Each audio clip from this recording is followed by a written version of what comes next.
Kong. And it showcases a symposium of high-ranking politicians in Shenzhen as they discuss the situation in Hong Kong. All of this is obviously meant to pressure Hong Kong protesters to stop and influence the domestic audience at home, how they feel about their government and what it's doing.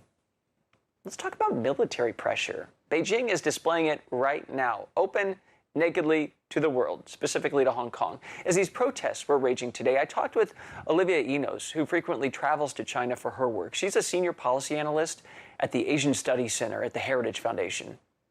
Olivia, right now, just seeing video, hearing stories, it seems like the threat of military escalation is actually rising. I mean, 3 months into this thing. Does it seem that way to you?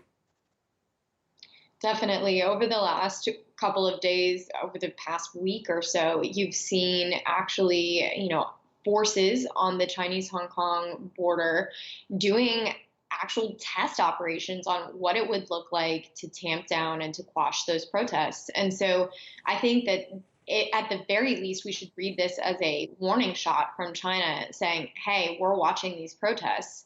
And I think it's really important to keep in mind that when China thinks about its foreign policy, its primary priority is its own internal stability. And so Hong Kong, for them, is an internal issue, and the ongoing protests are a threat to their ongoing stability. And since that's China's primary foreign policy objective, they're going to take what's going on in Hong Kong with the utmost of seriousness. And so I think we should not take, these exercises on the border lightly. But I think we also shouldn't falsely assume that this is automatically going to be a second Tiananmen Square.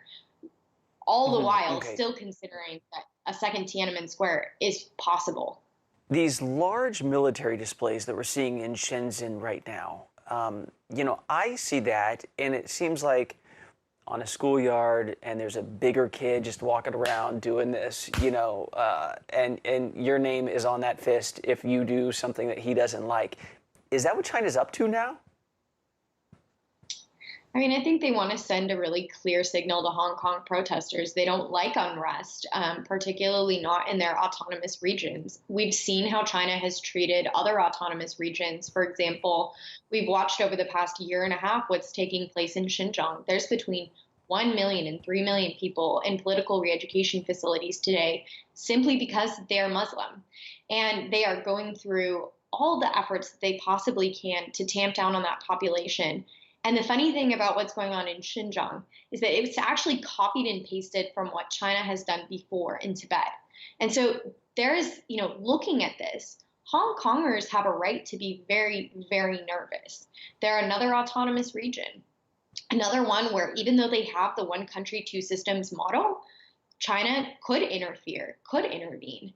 And now we're seeing credible evidence that they might just be willing to do so. In the real world, then, how ready is the Chinese military for a takeover if Hong Kong, if that was deemed necessary? I mean, there's logistics, but they also know there is the public face of this thing. I'm sure they could run them over in a moment's time, but would they be prepared to do it? Yeah, I mean, I think that's a difficult question because in some ways, you're asking me to predict the future, and I think that's really, really difficult to predict. But I think China does have the capabilities if they wanted to. I think it's not necessarily in China's own interest, however, to come full-fledged, full-force military on Hong Kong because Hong Kong is the financial center of China.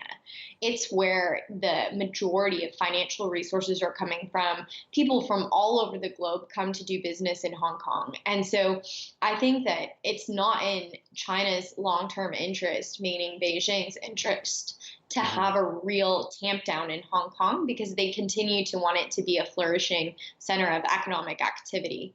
That being said, like the history that we've observed, it's not totally outside of the realm of possibility that they would intervene. And China's military is definitely capable of quelling protests along these lines, particularly if protesters, as they should, continue to pursue primarily peaceful means for expressing their